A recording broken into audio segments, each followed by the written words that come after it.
সেদিন সন্ধ্যে থেকে ব্লগটা শুরু করি। তো সীমা নেই, বলেছিলাম তোমাদেরকেও আসাম গেছে, তো সেদিন রাতে আর ফিরতে পারিনি।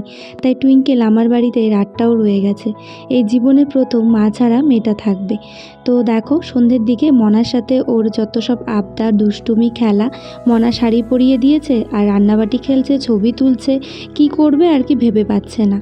তো এগুলোই চলছিল আর আমি এদিকে রান্না বসিয়েছিলাম, যেহেতু একদম বৃষ্টি বৃষ্টি ওয়েদার, তাই মুসুর ডালের খিচুড়ি তার সাথে ডিমের অমলেট আজ রাতে মেনুতে এটাই থাকছে। আর দুপুরবেলা তো বিরিয়ানি করেছিলাম, এগ বিরিয়ানি, সকালবেলাও আবার রান্না করেছিলাম আলাদা, আজ 3 বেলাই রান্না হয়।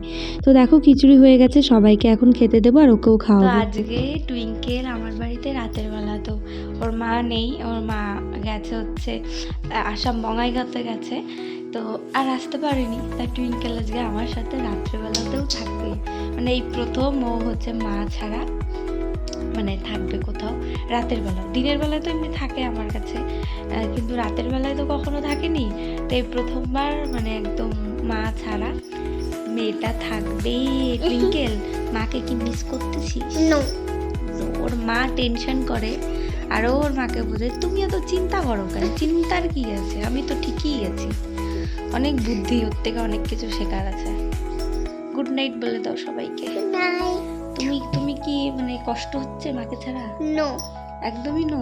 নো, একদম নো, ঠিক তো? না, তাই তো? হ্যাঁ হ্যাঁ হ্যাঁ। তো চলো আমরা এখন ঘুমাবো, টাটা বলে দাও সবাইকে। টুঙ্কালার ঘুমেছে কালকেতে একদম এক ঘুমে। টুইঙ্কেলা এই 9:30টার দিকে উঠলো, বাহার দেখে ব্রাশ করে। ব্রাশ তো আনেনি, এখন আমাদের সামনের দোকানে ওর সাইজে ব্রাশও নেই, তা হাত দিয়ে আজকের দিনটা ওর ব্রাশ করতে হবে ভালো মতন জল, নাহলে আমি পরিষ্কার করে দিই, দাঁড়া।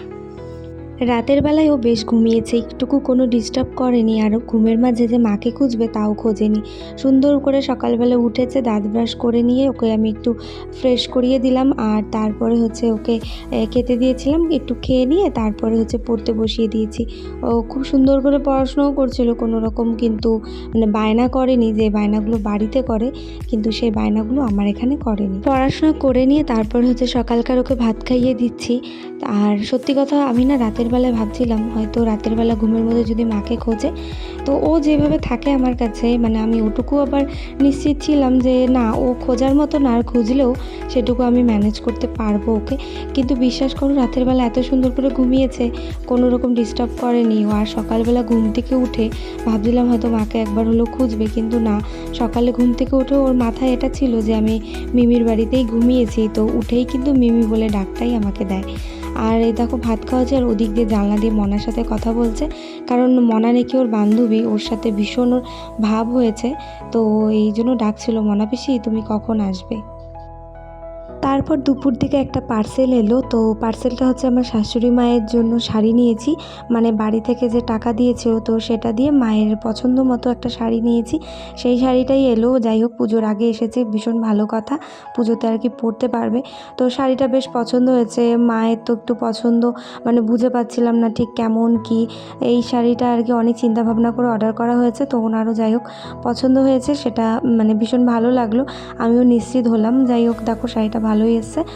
আর আমি তারপরে হচ্ছে এখন বাড়ির কাজে লেগে যাব, বাড়িতে প্রচুর কাজ, মানে এটা ওটা কাজ করছি, যেহেতু পুজোর সামনে, বুঝতেই পারছো।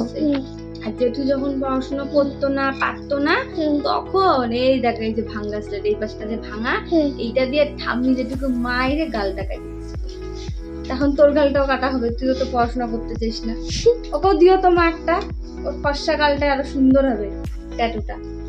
সাদেই কি বলি, আমার শাশুড়ি মায়ের এটা মিউজিয়াম। এই স্লেটটা যে দেখছো, এটাতে আমার ননাস মানে দিদি আর আমার হাজবেন্ড দুজনেই পড়াশোনা করেছে।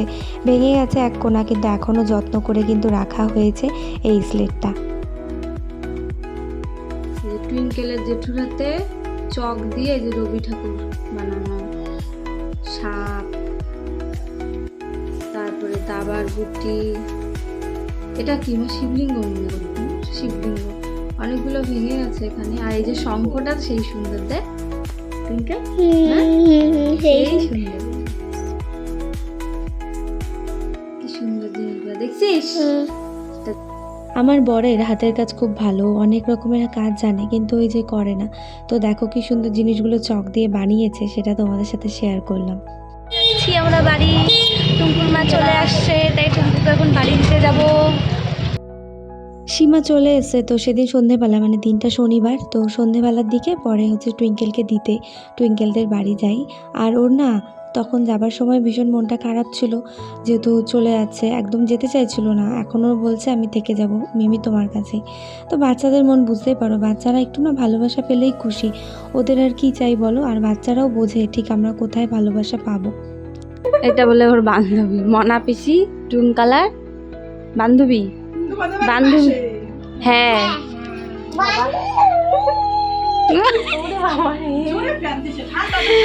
বান্ধবী মনার সাথে না ওর ভীষণ ভাব হয়েছে, খুব ভালো বন্ধুত্ব। তো মনাকে ও বলে যে মনা পিসি হলো আমার বান্ধবী। আসলে ওই যে বললাম বাচ্চারা যেখানে ভালোবাসা পায়, আর খেলার সাথে হচ্ছে মনা আর কি, ও যেভাবে খেলতে পছন্দ করে মনা ওর সাথে সেভাবেই খেলে, সেই জন্য মনাকে ওর স্পেশালি কিন্তু একটু বেশি পছন্দ।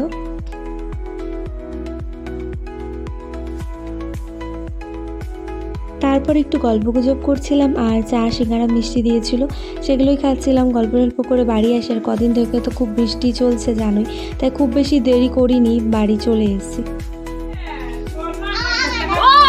এ মনা পিসি করলে পরে তো চাটা যাবে। তো এসে না ঘরটা একদম ফাঁকা হয়ে গেছে। ও ছিল দুদিন থেকে আমার বাড়িতে, আর ও এত চঞ্চল, এত দুষ্টু, সেই জন্য মানে সারাক্ষণ ঘরের মধ্যে মানে আওয়াজ কথা চলতেই থাকে আমাদের। তো চলে গেছে জন্য আরও এই কারণে আরও বেশি ফাঁকা লাগছে, কারণ একটু পরপর মিমি বলে ডাকটা দেওয়া, একটু পরপর এসে আমার নাইটি ধরে টানা, তো নেই, পুরো ফাঁকা লাগছে। তা আসার সময় খুব প্রবলেমে পড়তে হচ্ছে, কারণ শাড়ি একটা হচ্ছে পিকো করাবো, তো পিকো করানোর জন্য নেমেছি, মাঝ রাস্তায় নামতে হয়েছে। আর ওখান থেকে এত বৃষ্টি, খুব বৃষ্টি ছিল। পরে যাই হোক ছাতা নিয়ে গেছিলাম, একটু ওয়েট করে তারপর একটু বৃষ্টিটা কমলে আসি। আর বৃষ্টিকে বলছিলাম, বৃষ্টি তুই কিন্তু কমে যায়, নাহলে কিন্তু তুই এখন মার খাবি আমার কাছে। ওই ভয়ে বোধহয় বৃষ্টি কমে যায়। যাই হোক, তো তারপর বাড়ি আসি, আর এসে দেখো বেডশিট চেঞ্জ করলাম, কারণ না কদিন থেকে চেঞ্জ করবো কিন্তু বৃষ্টির জন্য চেঞ্জ করছিলাম না, কারণ বৃষ্টির মধ্যে ধুতে পারছি না কিছু। কিন্তু আজ আমি আর পারলাম না, আমি তুলেই ফেললাম, যে ধুই না ধুই জমিয়ে রাখি, কারণ বেডশিটের তো অভাব নেই এখন। তো সেই কারণে ভাবলাম থাক, তুলে তো রাখি, তারপরটা দেখা যাবে। তাই এসে পুরো বিছানাটা ক্লিন করলাম। আর আমার না হোয়াইট বেডশিট ভীষণ ভালো লাগে, খুবই ভালো লাগে। এই বেডশিটটা পুরনো হয়ে গেছে, বলতে পারো একদম নষ্টই হয়ে গেছে, তবুও আমি ছাড়ছি না, কারণ আমার খুব ভালো লাগে। আর বিয়েতে গিফটেই পাওয়া, এরকম আরও দু একটা বোধহয় হোয়াইট বোধহয় আর একটা আছে কিনা, তো আমি ওগুলো যত্ন করে রেখে দিয়েছি। তো এই হচ্ছে কথা। আর একটা হচ্ছে কুর্তি, তোমাদেরকে চলো দেখাই। এখন রাতের বেলা, অনেক রাত হয়েছে, সোয়া 11টা বাজে এখন। দেখো অনলাইনে কুর্তিটা নিয়েছি, এটা কালারটা ক্যামেরাতে বেশি লাইট লাগছে, বাট এতটা লাইট না, আর একটু ডিপ, তো এই স্কাই কালার আর কি। তো দেখো বুকের কাছে এরকম কাজ করা, আর হচ্ছে হাতাতে একটু কাজ করা, আর এরকম প্লেনের মধ্যে কুর্তিটা। দুটো কালার নিয়েছিলাম, একটা পিঙ্ক আর একটা এই স্কাই কালারটা। তো দুটোর মধ্যে একটা হচ্ছে সীমাকে দিয়েছি পিঙ্ক কালারটা, মানে এই যে এইরকম কালার ছিল,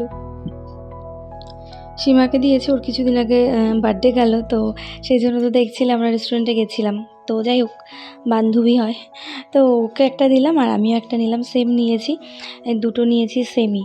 তো এটা ওকে দিয়ে আসলাম, তো তখন তাড়াহুড়ো ছিল, তো তাই আর দেখাতে তোমাদেরকে পারিনি। তো কেমন হয়েছে কুর্তিটা বলো। আর এখন একটা প্রবলেম হয়েছে, আমি তো এই ডবল এক্সেল নিয়েছি, কারণ সীমার একটু ডবল এক্সেল হলে ভালো হয়, তারপর ও সেলাই করে নেয়, কিন্তু আমার জন্য এটা এত বড় হয়ে গেছে যে ফিটিংস করলেও প্রবলেম হবে, কারণ পুটটা পড়ে যাচ্ছে। আর এই জন্য হাতাটা এত বড় হয়ে যাচ্ছে যে ফুল হাতা থেকেও আমার বেশি হচ্ছে। মানে এখন মানে কি বলবো, ডায়েট করতে গিয়ে রোগা হতে গিয়ে এতটাই রোগা হয়ে গেছি, আমার এখন খুব সাইজের প্রবলেম হচ্ছে। মানে আমার এল হলেই এখন এনাফ, তো সেখানে এটা ডবল এক্সেল, মানে এলটাকে আমার একটু সেলাই করে এখন পরতে হয়, সেখানে আমার এখন ডবল এক্সেল আমি এটা নিয়েছি। যাই হোক, এটার ব্যবস্থা একটা কিছু করতে হবে। শুয়ে পড়বো। আর কালকেও টুইঙ্কেল আমার সাথে শুয়েছিল, আজকে পুরো ফাঁকা ফাঁকা লাগছে সেই জন্য। আর সত্যি কাল রাতে ও যে ঘুমিয়েছে, মানে সীমা ভীষণ টেনশন করছিল হয়তো মাঝরাতে মাকে খুঁজবে, যেটা হয় বাচ্চাদের। কিন্তু মানে ও না একেবারেও খুঁজেনি। সেটা আমিও মানে ভাবছিলাম যে হয়তোবা খুঁজলেও ম্যানেজ করতে পারবো ওকে আমি, এইটুকু জানি। কারণ ও আমার কাছে, আমি ওকে পারি কন্ট্রোল করতে। ও একটু চঞ্চল হলেও আমি ওকে রাখতে পারি। তো সেই জন্য ভেবেছিলাম যে কী জানি কী করবে, কিন্তু না, একদম লক্ষ্মী মেয়ের মতো ঘুমিয়েছে আর সকালবেলা এক ঘুমে একদম সকালবেলা উঠেছে। তো সেই জন্য কোনো প্রবলেম হয়নি। আর এটা না একটা অনেক বড় প্রাপ্তি বলবো। কারণ বাচ্চারা সবার কাছে থাকে না। আর থাকলেও রাত কাটানো, সেটাও একটা ব্যাপার। আর এখানে সীমাও যে বিশ্বাস করে আমার কাছে ছাড়ে, সেটাও একটা অনেক বড় প্রাপ্তি। আর টুইঙ্কেল তো থাকেই, সেটাও একটা অনেক বড় প্রাপ্তি বলে আমি মনে করি। চলো ব্লগটা এখানে শেষ করছি। দেখা হবে তোমাদের সাথে আবারও পরের ব্লগে। সবাই ভালো থেকো, সুস্থ থেকো, সাবধানে থেকো। টাটা।